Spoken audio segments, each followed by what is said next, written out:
అందరికీ నమస్కారం. నా వీడియో కనుక ఫస్ట్ టైం చూసినట్లయితే ప్లీజ్ లైక్ చేయండి. అలాగే మన ఛానల్ను తప్పకుండా సబ్స్క్రైబ్ చేసుకోండి.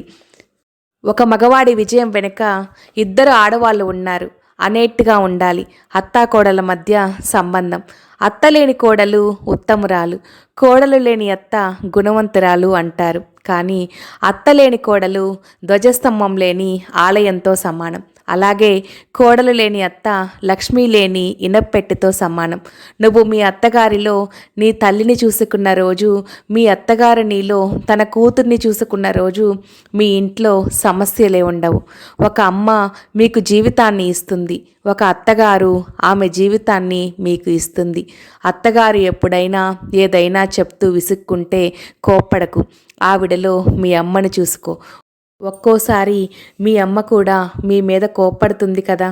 మీ అత్తగారిని నువ్వు అమ్మలా చూసుకుంటే నీ కోడలు నిన్ను అలానే చూసుకుంటుంది అనే విషయాన్ని గుర్తుపెట్టుకో. మీ కోడలు తెలియక ఎప్పుడైనా ఒక మాట అంటే పట్టించుకోకండి. మీ కన్న కూతురు కూడా ఒక్కోసారి అంతే అని సర్దుకుపోవడం వల్ల బంధం నిలబడుతుంది. అత్త కోడలు ఇద్దరూ సర్దుకుపోతూ ఒకరికి ఒకరు అర్థం చేసుకుంటూ ఉన్న రోజు ఇంట్లో గొడవలే ఉండవు. ఇద్దరూ విడిపోవాల్సిన అవసరం అస్సలు ఉండదు. అత్తాకోడలి బంధం వెలకట్టలేనిది. పంతానికి వెళ్ళి దాన్ని దూరం చేసుకోకండి. లేని వాళ్ళకి తెలుస్తుంది దాని విలువ.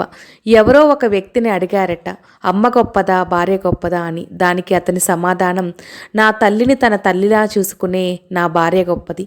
అమ్మ మనకు జన్మనిస్తుంది, భార్య ఆజన్మాంతం ప్రేమను పంచుతుంది. అమ్మ లేకుండా మనకు జన్మ లేదు, భార్య లేకుండా జన్మకు అర్థం లేదు. అమ్మ భారం కాకూడదు, భార్య బానిస కాకూడదు.